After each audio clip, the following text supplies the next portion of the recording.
The room was silent enough to hear the distinct crinkle of parchment. That sound, the turning of a page, was usually boring. But today, inside the mahogany-panelled boardroom of Carter, Ruck and Associates, it sounded like a guillotine blade dropping. Sitting across the table were the Sterling Wyatts, a family who wore their arrogance like armor, who had spent years mocking a young woman for couponing at the grocery store and driving a dented Honda. They were smirking, waiting for their millions. Then, the senior executor cleared his throat, looked over his wire-rimmed glasses, and read a single name. The smirk didn't just fade from Beatrice Sterling's face, it shattered. They thought she was a nobody. They were about to find out she owned the ground they were standing on. The rain in Manhattan doesn't wash things clean, it just makes the grime slicker. That's how Eleanor Vance felt standing outside Le Coucou on Lafayette Street, clutching her umbrella like a weapon. It was a Tuesday, but for the Sterling Wyatt clan, Tuesday was just another excuse to drink vintage claret and belittle the waitstaff. Eleanor checked her reflection in the darkened window of the restaurant. Her coat was a generic beige trench she'd bought at a thrift store in Queens 3 years ago. Underneath, she wore a dress she had sewn herself, copying a pattern from a discard pile at the archives where she worked. She looked presentable, she told herself. She looked dignified. But she didn't look rich. And in Julian's world, that was the only sin that couldn't be forgiven. "You're late," Julian said, as she slid into the booth. He didn't stand up to greet her. He didn't kiss her cheek.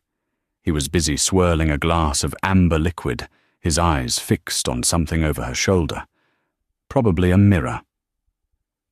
The subway was stalled at 59th Street, Eleanor said, folding her wet umbrella and trying to tuck it out of sight. "I texted you." "I don't check texts when I'm with family, Eleanor." "It's rude," Julian replied smoothly. The irony was thick enough to choke on. Sitting around the circular table were the people Eleanor had spent the last 6 months trying to impress. There was Beatrice Sterling Wyatt, the matriarch, a woman whose face was pulled so tight by surgeries she looked permanently surprised. Beside her was Alistair, Julian's father, who was currently shouting at a waiter about the temperature of his sparkling water. And next to Julian sat Clara, a childhood friend of the family who wore a Cartier bracelet that cost more than Eleanor's entire student loan debt. "So," Beatrice said, her voice like grinding glass. "Eleanor, still working at that library?" "It's a private archival firm, Mrs. Sterling Wyatt," Eleanor corrected gently. "We specialize in restoring damaged legal documents and genealogy tracing for historical estates." "Dusty papers," Alistair grunted.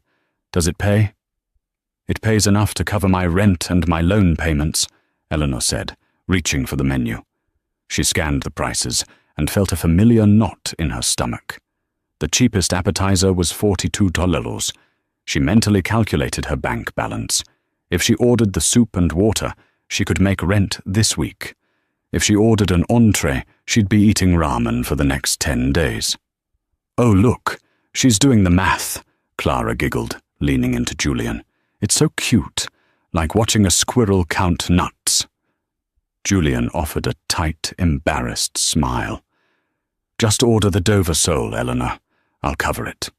"No," Eleanor said firmly. "I can pay for myself. I'll have the seasonal soup, please." Beatrice let out a sigh that sounded like a tire deflating. "Modesty is a virtue, I suppose, though in our circle we call it poverty."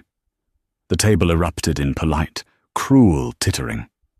Eleanor gripped the tablecloth beneath the surface, her knuckles turning white. She looked at Julian, begging him with her eyes to defend her. To say something. Anything. He looked away. The dinner was a master class in humiliation.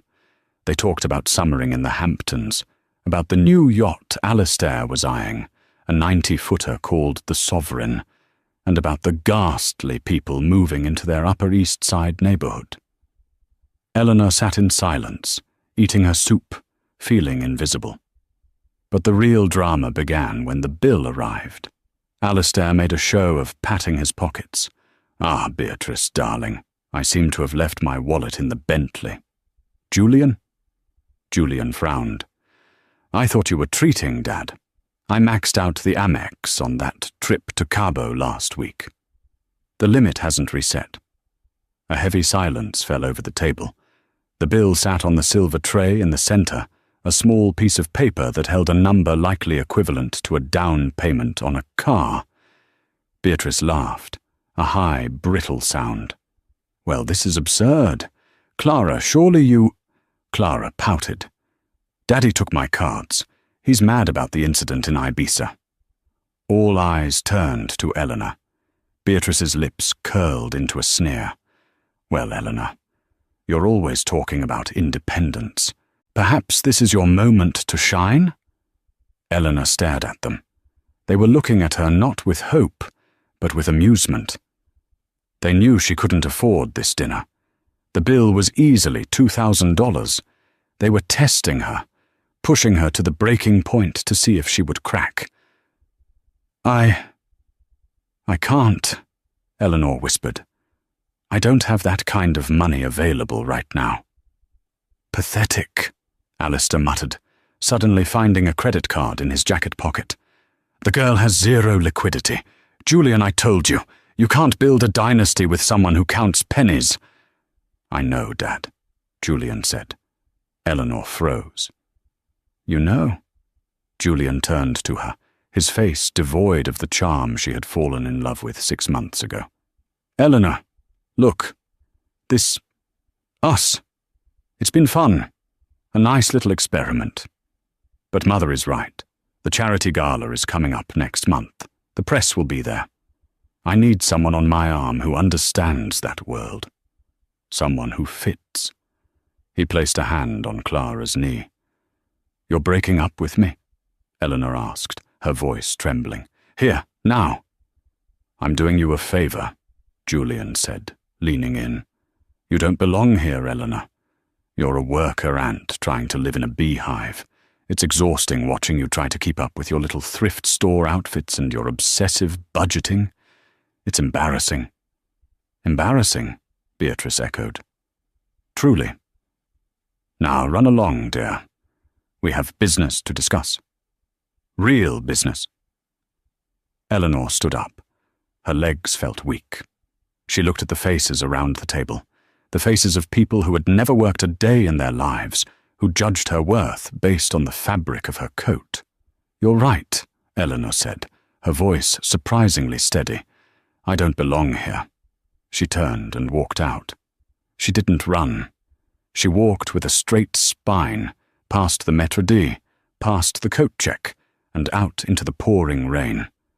She didn't cry until she was 3 blocks away, sheltered under the awning of a closed newsstand. She cried for the time wasted. She cried for the humiliation. But mostly, she cried because she knew they were right about one thing.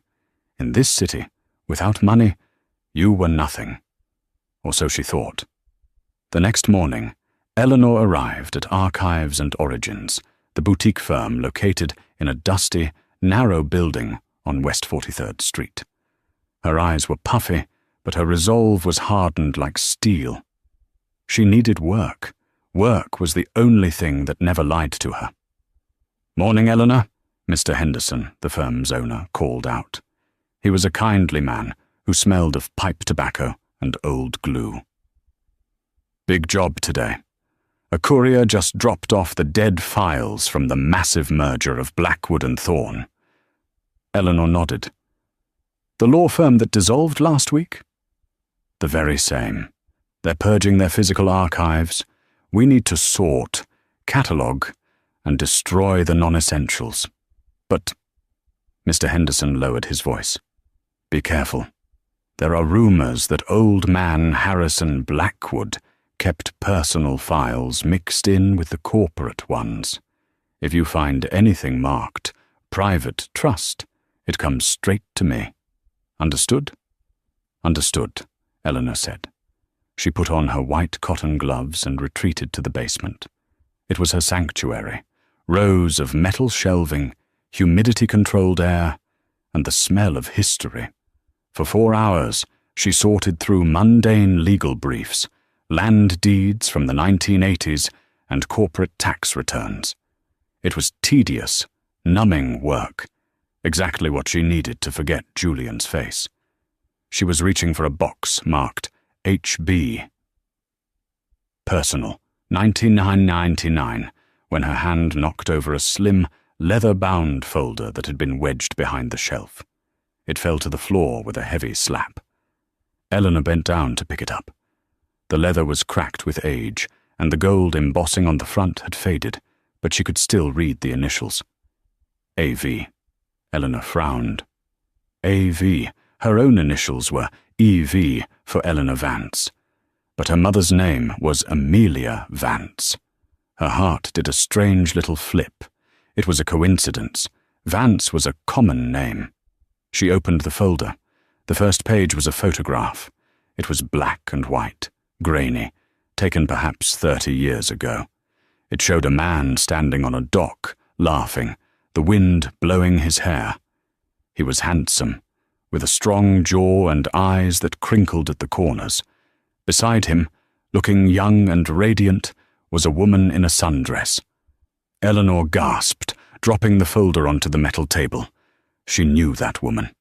She saw that face every time she looked at the framed photo on her nightstand. It was her mother, Amelia. But who was the man? Trembling, Eleanor turned the photo over.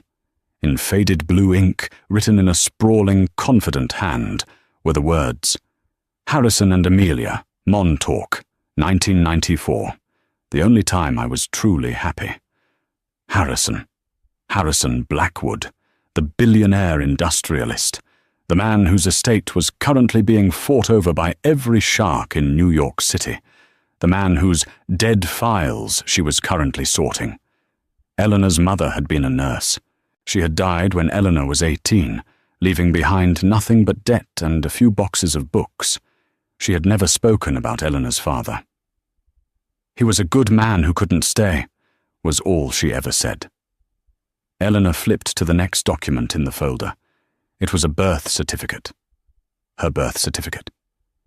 But it was different from the one she had used to get her driver's license. Name, Eleanor Vance. Mother, Amelia Vance. Father, Harrison J. Blackwood. The room spun. Eleanor grabbed the edge of the table to steady herself. She wasn't just a random archivist. She was the daughter of one of the wealthiest men in American history. But the real shock came from the third document. It was a legal draft, notarized and signed, titled The Alpha Trust. She began to read, her eyes scanning the dense legal jargon.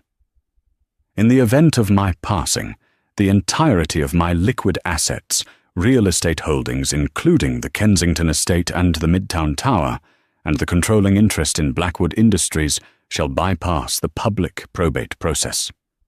And then, the paragraph that made her blood run cold.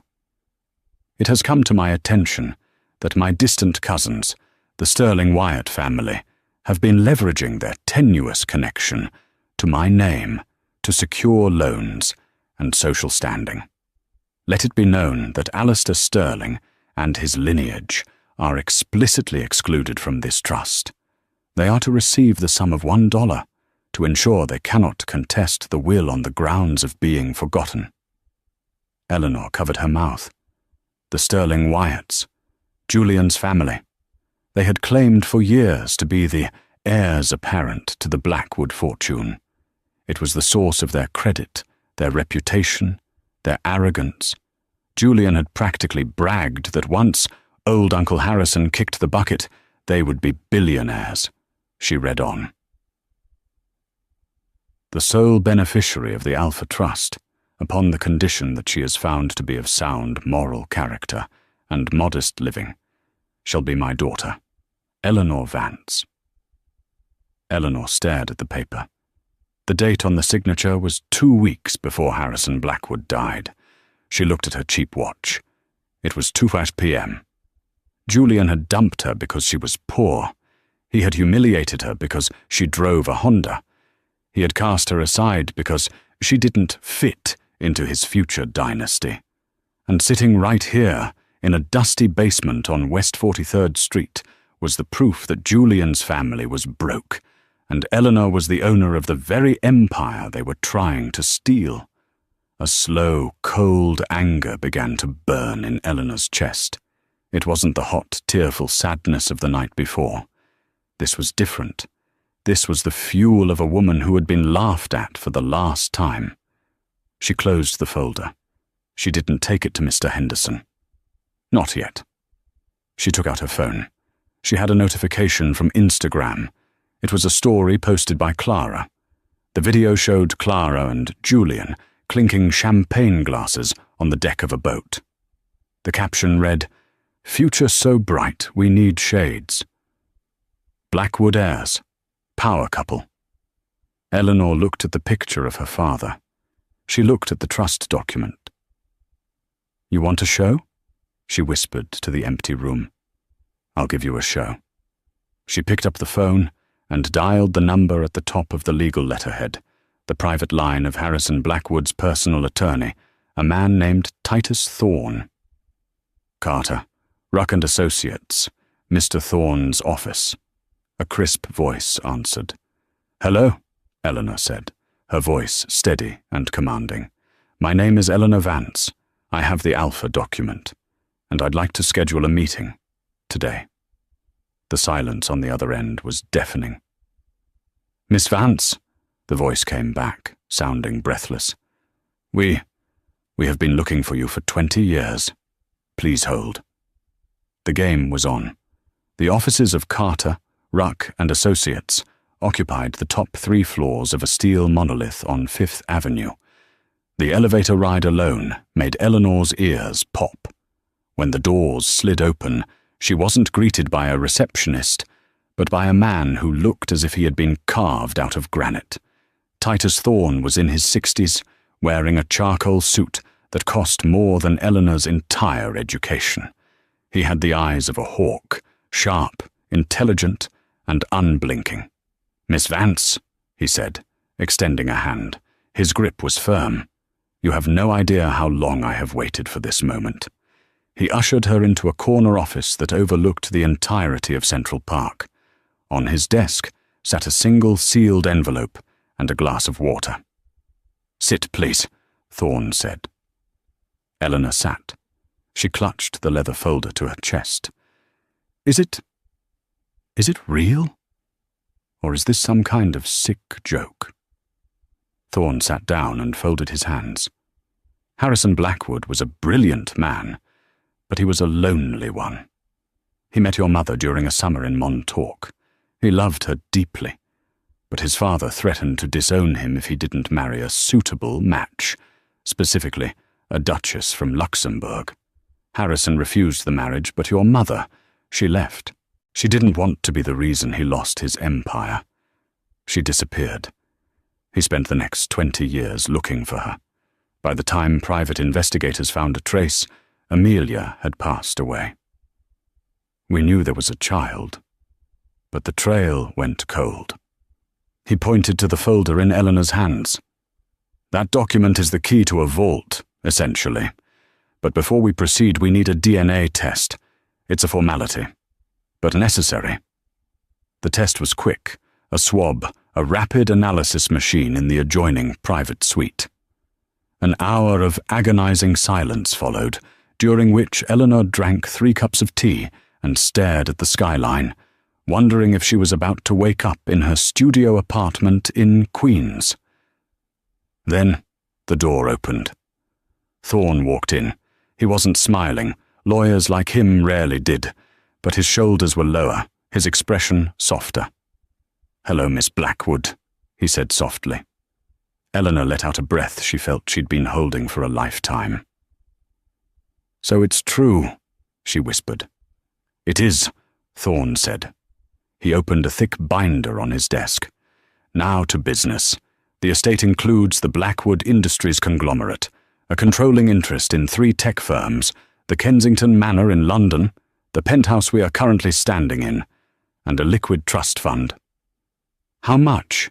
Eleanor asked. Total assets are valued at roughly $12.4 billion, Thorne said, casually, as if discussing the weather. Eleanor grabbed the edge of the desk. Billion? With a B. With a B.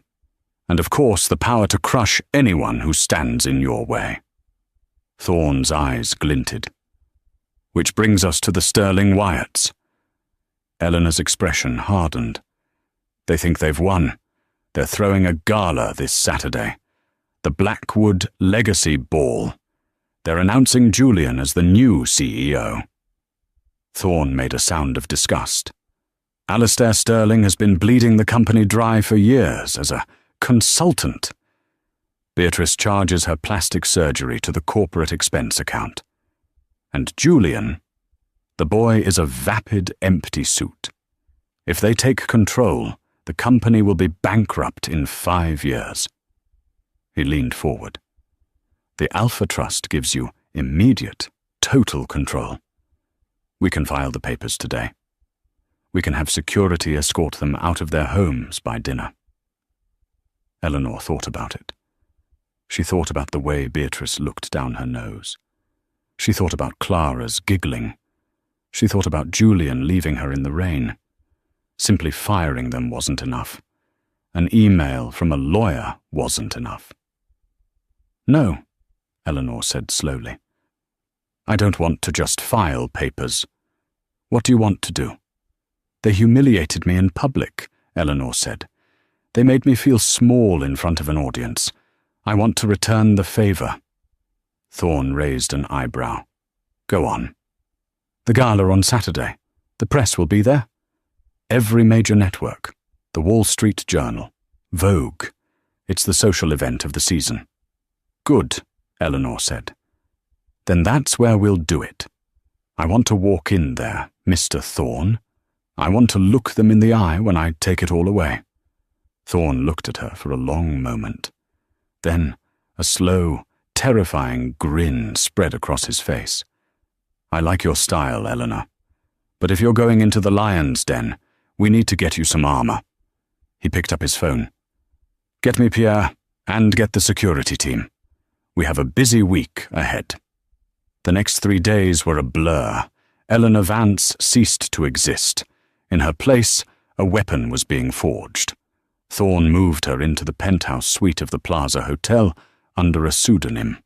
You cannot be seen, he warned her. If the Sterling Wyatts get wind of this, they will try to file an injunction. Surprise is our only advantage. Her team arrived on Wednesday morning. First was Marco, a stylist who looked at Eleanor's thrift store cardigan with physical pain.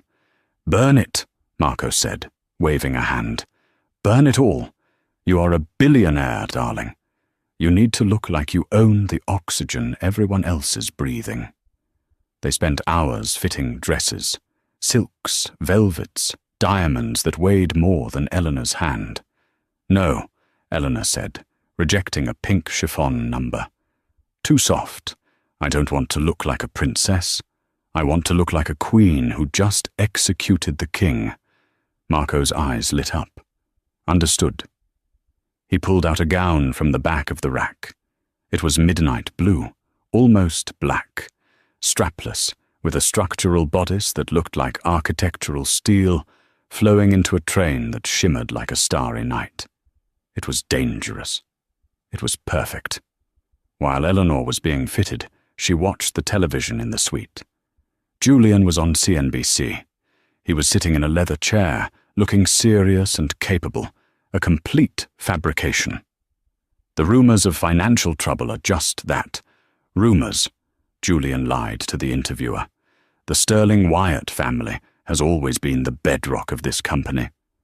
My great-uncle Harrison trusted us. When I take over as CEO on Saturday, we are going to streamline. Cut the fat. Cut the fat, Eleanor murmured at the screen. That means firing workers to pay for his yacht, "And your personal life?" the interviewer asked. "Rumor has it you're settling down." Julian smiled, that fake, practiced smile. "Yes. Clara and we're a power couple. You need a partner who understands the burden of wealth. Someone who belongs in this world." Eleanor felt a flare of anger, but she pushed it down, compressing it into fuel. "Mr. Thorne," Eleanor called out. The lawyer was working on a laptop in the corner. "Yes? I want to buy something." "You own a multinational conglomerate, Eleanor. You can buy anything." "No, I mean right now. Julian mentioned he's trying to buy the penthouse at 432 Park Avenue. He's been bragging about it for weeks. He says he's closing the deal on Monday." Thorne tapped on his keyboard. "Unit 92B, yes. It's currently on the market for $85 million. Julian has put down a deposit, contingent on his inheritance clearing." "Buy it," Eleanor said. "Cash. Today." Thorne looked up. "That is a significant expenditure for a prank." "It's not a prank," Eleanor said, turning to the mirror and smoothing the midnight blue silk. "It's an eviction notice. I want him to find out he's homeless the same night he finds out he's jobless." Thorne chuckled. "Done. I'll have the deed in your name by 5:00 p.m. By Friday night, everything was ready. Eleanor stood on the balcony of the plaza, looking out at the city lights. She felt different. The girl who counted coupons for ramen was gone. The girl who cried in the rain was gone. Her phone buzzed. It was a text from an old number. "Julian. Hey, I know things ended weird, but no hard feelings, right? Hope you're doing okay. Maybe you can find a guy who's more your speed, like a barista or something. Take care." He was rubbing it in. He wanted to make sure she felt crushed. He wanted to make sure she knew her place. Eleanor didn't reply. She simply deleted the number. "Miss Vance?" Marco called from the bedroom. "The necklace just arrived from the vault. It belonged to your grandmother. The Star of the East sapphire." Eleanor walked back inside. The necklace lay on a velvet cushion. It was a massive, deep blue stone surrounded by diamonds. It was cold and heavy when Marco clasped it around her neck. She looked in the mirror. The woman staring back wasn't Eleanor the archivist. She was Eleanor Blackwood, and she looked terrifying. "Are you ready?" Thorne asked, standing by the door in his tuxedo. Eleanor picked up her clutch. Inside was the Alpha Trust document and a single, crisp $1 bill. "Yes," she said. "Let's go crash a party." The Pierre Hotel ballroom was a cavern of gold leaf and crystal chandeliers. It smelled of expensive perfume, stale ambition, and the faint, metallic scent of desperation masked by champagne. A string quartet played Vivaldi in the corner, largely ignored by the swarm of New York's elite who were too busy trading gossip and business cards. At the center of the room, near an ice sculpture of a swan that was slowly weeping onto a silver tray, stood the sterling Wyatts. Beatrice was indeed wearing gold, a sequined monstrosity that made her look like a disco ball wrapped in barbed wire. She held court with a glass of Pinot Grigio, her face pulled so tight by recent surgeries that she looked permanently surprised. Alistair was puffing on a cigar that was strictly forbidden indoors, but no one dared correct the man who claimed to own the building. And Julian looked handsome. It was a cruel trick of nature. He wore a bespoke tuxedo, his arm firmly around Clara. Clara was wearing white, a lace gown that cost more than a house in the suburbs. She was beaming, flashing a massive diamond ring on her finger, a ring bought, Eleanor knew, on a credit line that was about to snap. "They're engaged," Eleanor realized, standing in the shadowed archway of the entrance. A cold pang hit her chest, but it wasn't heartbreak. It was the icy clarity of a sniper adjusting their scope. He wasted no time. Eleanor signaled the maitre d'. He was a stiff man named Claude, who had once looked at her thrift store coat with open disdain when she tried to deliver a message to Julian weeks ago. "I'm sorry, miss. This is a private event," Claude began, not looking up from his clipboard. "I believe I'm on the list," Eleanor said. Her voice was low, smooth, and dripped with money. Claude looked up. He took in the midnight blue gown that fit like a second skin. He saw the star of the East sapphire blazing at her throat. He saw the way she held herself, not like someone asking for permission, but like someone granting it. Of course, madame," Claude stammered, terrified despite not knowing who she was. "Right this way." Eleanor moved into the room. The transformation was magnetic. As she walked, conversation died. Heads turned. Former colleagues of her father, socialites she had seen in magazines, people who would have looked right through Eleanor the archivist, now parted like the Red Sea. They didn't know her name, but they knew power when they saw it. "Who is she?" she heard a woman whisper. "Is that the Italian heiress everyone is talking about?" "My God, look at those diamonds. That's vintage Cartier." Eleanor kept her eyes locked on the stage. Titus Thorne was already there, standing in the wings, obscured by a heavy velvet curtain. He caught Eleanor's eye from across the room and gave a barely perceptible nod. The music faded. The room quieted as Alistair Sterling Wyatt stepped up to the podium, practically shoving the event coordinator aside. "Ladies and gentlemen," Alistair boomed, his voice slurring slightly from the Scotch, "thank you all for coming. Tonight is a historic night. For too long, Blackwood Industries has been rudderless, a ship without a captain. But tonight, we correct that course." Applause rippled through the room, polite, obligatory clapping from people who feared Alistair more than they respected him. "As the closest living relatives to the late Harrison Blackwood," Alistair continued, puffing out his chest, "my family has borne the burden of his legacy, and tonight we are proud to announce that the board has officially recognized our claim. We are taking the helm." Beatrice waved regally from the floor. Julian and Clara kissed for the cameras, a picture-perfect moment of stolen glory.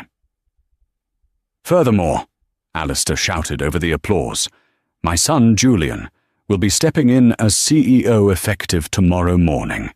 His vision will lead us into the future." Julian jogged up the steps to the stage, flashing that winning smile, the smile that had fooled Eleanor so completely. He took the mic. "Thank you, Father," Julian said smoothly. "It's an honor. And I want to say, success isn't just about money. It's about breeding. It's about knowing who you are. We are the future." He raised his glass.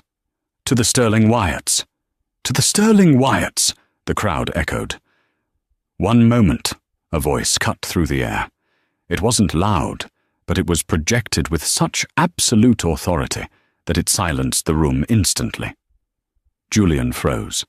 The crowd turned. Eleanor was walking down the center aisle. The crowd split instantly, creating a pathway straight to the stage. She walked with a slow, predatory grace. Click, click, click. "Who is that?" Beatrice hissed, squinting through the glare of the spotlights. Eleanor didn't stop until she reached the base of the stairs. She looked up at Julian. Up close, she could see the sweat beading on his upper lip. The stage lights were hot, but he looked suddenly very cold. "Excuse me," Julian said, his smile faltering. "We're in the middle of a private announcement." "Security?" Eleanor laughed. It was a dark, rich sound. "Security won't help you, Julian. Not this time." She stepped up onto the stage. She stood next to him, towering in her heels. She turned to the crowd, then looked back at Julian. "You don't recognize me, do you?" she asked softly. Julian squinted, looking at her eyes. He looked at the necklace. He looked at the dress. Confusion clouded his face. Should I? I guess the lighting was different at Le Cuckoo, Eleanor said.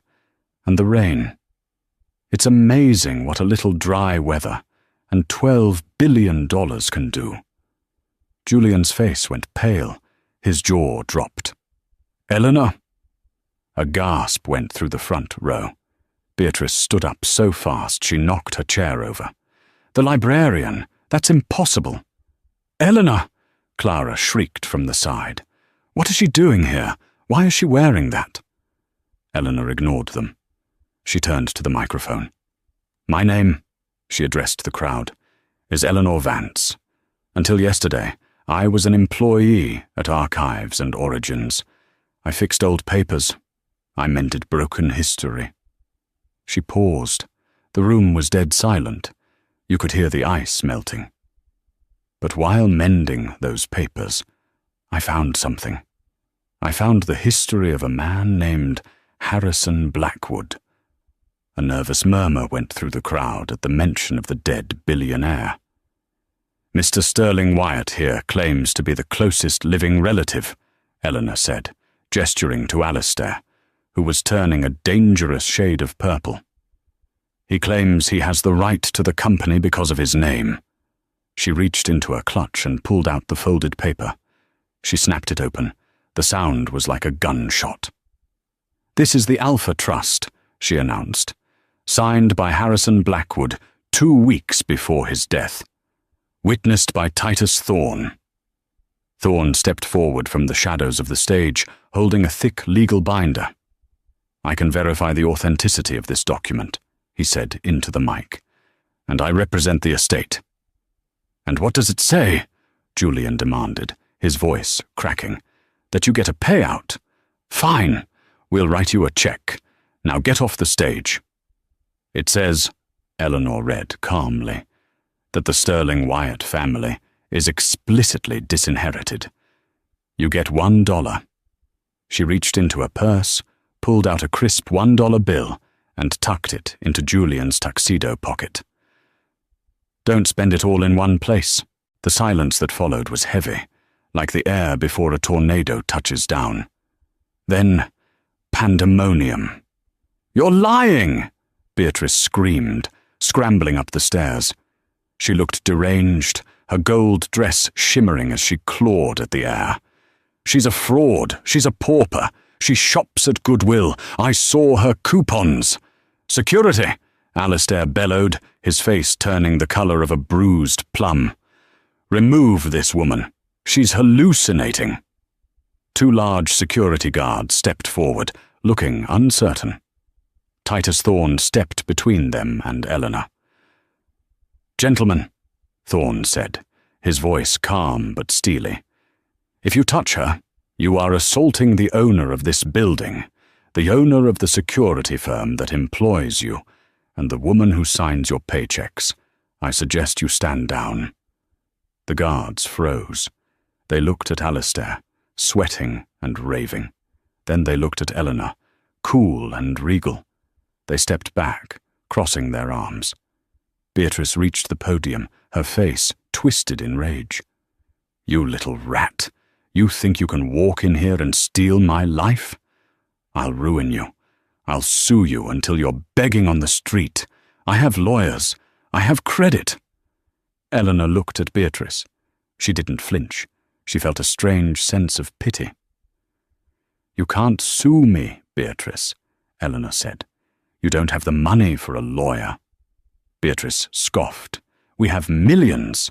You had access to credit based on the expectation of this inheritance, Eleanor corrected. Mr. Thorne? Thorne nodded, checking his watch. As of 10 minutes ago, the banks were notified of the existence of the Alpha Trust.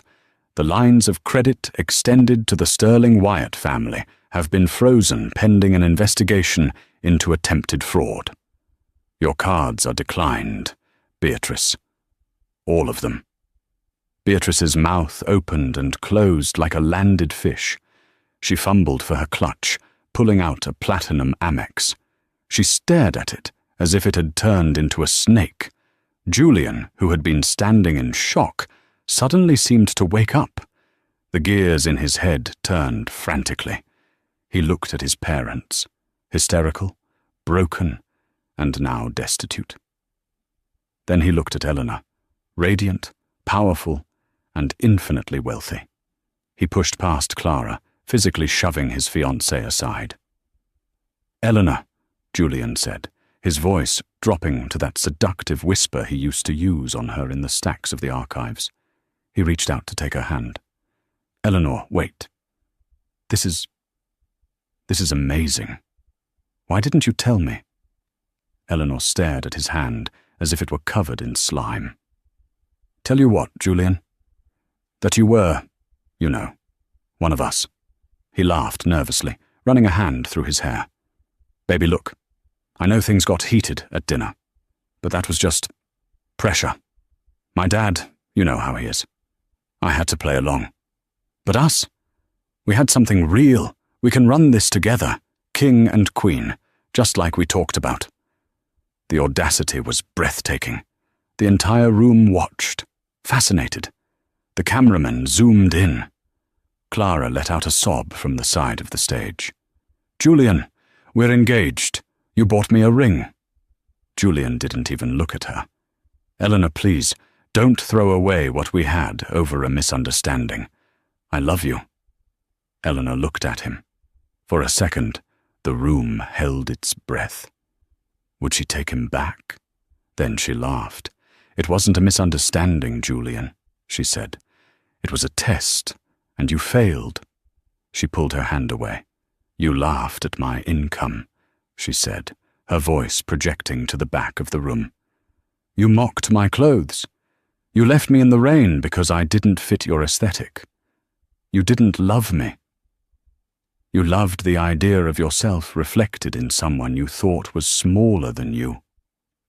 She stepped closer, her eyes blazing. "Well, I'm not small anymore. And you?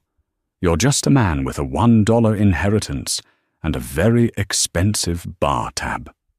She turned to the crowd, her face breaking into a genuine smile. "Enjoy the party, everyone. The drinks are on me. But the Sterling Wyatts," she pointed to the door, "are trespassing. Please escort them out." The security guards moved. This time they moved toward Alistair and Beatrice. "No, you can't do this," Alistair shouted as he was grabbed by the arms. "Do you know who I am? I am Alistair Sterling Wyatt." "Used to be someone," a guest in the front row muttered loud enough to be heard. Beatrice was weeping, her mascara running down her face in black rivulets. As they dragged her past the chocolate fountain, her heel caught on the red carpet, and she stumbled, losing a shoe. She didn't stop to get it. Julian tried to maintain his dignity. He adjusted his cuffs, glaring at the guard reaching for his elbow. He looked back at Eleanor one last time. "You'll regret this," he spat. "You don't know how to be rich. You're just a librarian playing dress-up." Eleanor leaned into the microphone. "And you, Julian? You're currently homeless. I bought the penthouse at 432 Park Avenue this afternoon. I believe your deposit is non-refundable." Julian's eyes went wide. The color drained from his face completely. That was the final blow. He slumped, allowing the guard to drag him away. As the doors closed on the screaming Sterling Wyatts, the room erupted. It started with a slow clap from Titus Thorne. Then the board of directors joined in. Then the socialites. Then the waiters. Within seconds, the ballroom was thundering with applause. Not polite applause. Real, raucous, thunderous applause. They loved a winner. And Eleanor Vance had just won the game of the century. Eleanor stood center stage, the lights washing over her. She took a deep breath. For the first time in her life, she wasn't hiding in the archives. She was making history. "Now," she said to Thorne, "let's get to work." Monday morning at Blackwood Tower was usually a sleepy affair. Executives would roll in around 10, nursing hangovers from weekend golf trips. But on the first Monday of Eleanor's reign, the lobby was buzzing at 7:30 a.m. Eleanor arrived not in a limousine, but in a sleek, black town car. She walked through the revolving doors wearing a tailored grey suit, business, not gala. Titus Thorne was at her right hand. "Good morning, Miss Blackwood," the security guard said, standing straighter than he had in years. "Good morning, Frank," Eleanor said, reading his name tag. "How are the grandkids?" Frank blinked, stunned that a CEO acknowledged his existence. "Doing well, ma'am. Thank you." When the elevator doors opened on the 50th floor, the atmosphere changed. The executive suite was filled with people who looked like they were waiting for a firing squad. These were Alistair's cronies, the yes men, who had helped him drain the company coffers. Eleanor didn't go to her office. She went to the conference room. "Everyone, sit," she commanded. They sat. "For the past 20 years, Eleanor began, standing at the head of the table, "this company has been treated like a personal piggy bank for the Sterling Wyatt family. I spent the weekend reviewing the books. I'm an archivist by trade. Do you know what archivists do?" Silence. "We notice when things are missing," she said. "We notice gaps in the record." She threw a stack of files onto the table. "Shell companies in the Caymans, consulting fees paid to firms that don't exist, corporate jets used to fly poodles to Paris." She looked at the VP of Finance, a man named Henderson. "Mr. Henderson, you signed off on a $200,000 invoice for office supplies last month. Since when do paperclips cost as much as a Ferrari?" Henderson began to sweat. "It was an accounting error. It was theft," Eleanor said. "Security is waiting for you in the hallway. You and half the people at this table are fired for cause. Mr. Thorne has already forwarded these files to the district attorney.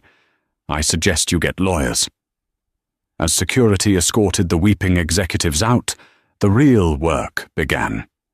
Eleanor didn't just want to fire them, she wanted to rebuild. She promoted the quiet workers, the assistants who actually did the work, the junior analysts who had been ignored. By Wednesday, the company stock had jumped 15%. The market loved a cleaner house, but the Sterling Wyatts weren't done yet. On Thursday afternoon, Eleanor was reviewing blueprints for a new library initiative when her secretary buzzed in. "Ms. Blackwood, there's a disturbance in the lobby." Eleanor checked the security feed on her monitor. It was Julian. He looked rough. His hair was unkempt, his designer jacket was wrinkled, and he was shouting at Frank, the security guard. "I need to see her. She stole my life. I have rights." Eleanor sighed. "Send him up, but keep security with him." 5 minutes later, Julian was thrown into her office. He didn't look like the golden boy anymore. He looked like a desperate man. "Eleanor," he panted, straightening his jacket. "Thank God, these gorillas wouldn't let me in. Look, we need to talk. My dad. The FBI raided our house this morning. They took everything. Computers, phones, even my mother's jewelry." "That's standard procedure in an embezzlement investigation, Julian," Eleanor said, not looking up from her paperwork. "Embezzlement! It was creative accounting," Julian shouted. "Look, you have to stop this. Mum is having a breakdown. We have nowhere to go. The banks took the townhouse. They took the cars. And I need a loan," Julian said, his voice cracking. "Just a few million, to get us back on our feet. I'll pay you back, I swear." Eleanor finally looked up. She took off her glasses. "A loan," she repeated. "We were practically family," Julian pleaded. "Doesn't that mean anything?" "It means everything," Eleanor said. "It means I know exactly who you are. You're the man who watched me count pennies for soup and laughed. You're the man who thinks creative accounting is an excuse for stealing from pension funds." She stood up and walked to the window, looking out over the city. "I won't give you a loan, Julian, but I will give you a job." Julian's eyes lit up. "A job? Yes. Executive VP, brand ambassador." Eleanor turned around. "Janitor." Julian stared at her. "What?" "The night shift janitor for the mailroom is retiring," Eleanor said. "It pays $18 an hour. Full benefits. It's honest work, Julian. Something you've never done in your life." You can't be serious," Julian sputtered. "I'm a Sterling Wyatt." "Not anymore," Eleanor said. "Now, you're just a guy who needs rent money. Take the job or get out." Julian looked at her with pure hatred. Then he looked at his shaking hands. He thought about the cold streets outside. He thought about his empty bank account. "Where do I sign?" he whispered. 1 year later, the sprawling gardens of the Kensington estate were in full bloom. It was a crisp autumn's day, the kind that made New York feel magical. Eleanor stood at the podium, but this time the crowd wasn't filled with socialites and sharks. It was filled with teachers, librarians, historians, and students. "My mother, Amelia Vance, taught me that history isn't just about kings and queens," Eleanor said to the crowd. "It's about the quiet people, the ones who build, who mend, who care. She never had money, but she left me a richness of spirit." She cut the red ribbon. "I am proud to open the Amelia Vance Institute for Historical Preservation. This facility will ensure that no story is ever lost to time, and that education is free for anyone who seeks it." Applause rang out. Real warm applause. After the ceremony, Eleanor walked through the crowd, shaking hands. She spotted a familiar face near the catering tent. It was Clara. The girl who used to wear diamonds was now wearing a simple department store dress. She was working the event, holding a tray of hors d'oeuvres. Eleanor stopped. Clara froze, gripping the tray tight. "Miss Blackwood," Clara said, lowering her eyes. I'm with the catering company. I can leave if—" "It's fine, Clara," Eleanor said gently. "The crab cakes are excellent. Good work." Clara looked up, tears in her eyes. "I'm sorry. For everything. Julian. He was wrong. We were wrong." "Where is Julian?" Eleanor asked. "He quit the janitor job after a week," Clara sighed. "He said it was beneath him. Last I heard, he was in Florida, trying to sell timeshares. We don't talk anymore." Eleanor nodded. "Take care of yourself, Clara." "You too, Eleanor." Eleanor walked away, toward the back of the estate where the private cemetery lay. She opened the iron gate and walked to 2 headstones side by side. Harrison Blackwood, beloved. Father Amelia Vance, beloved mother. Eleanor knelt down and placed a single white rose on each grave. "We did it, Mom," she whispered. "We cleaned it up. The money isn't a weapon anymore. It's a tool." She sat there for a long time, listening to the wind in the trees. She wasn't lonely.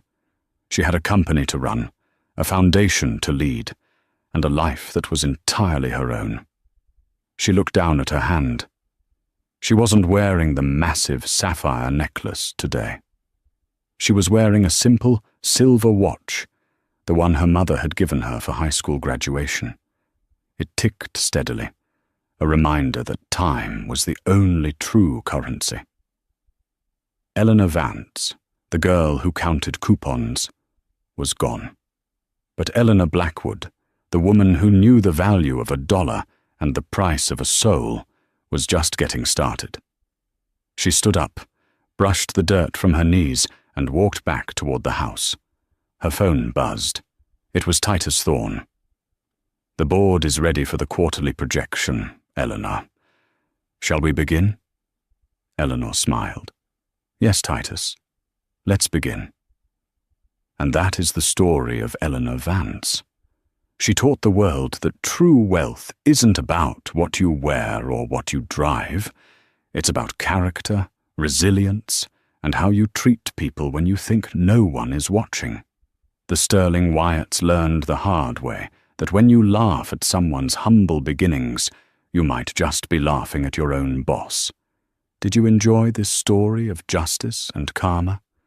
If you did, please smash that like button. It really helps the channel grow. And don't forget to subscribe and hit the notification bell so you never miss a new story. Let me know in the comments. If you were Eleanor, would you have given Julian the janitor job, or would you have left him on the street? I read every comment. Thanks for watching, and see you in the next video.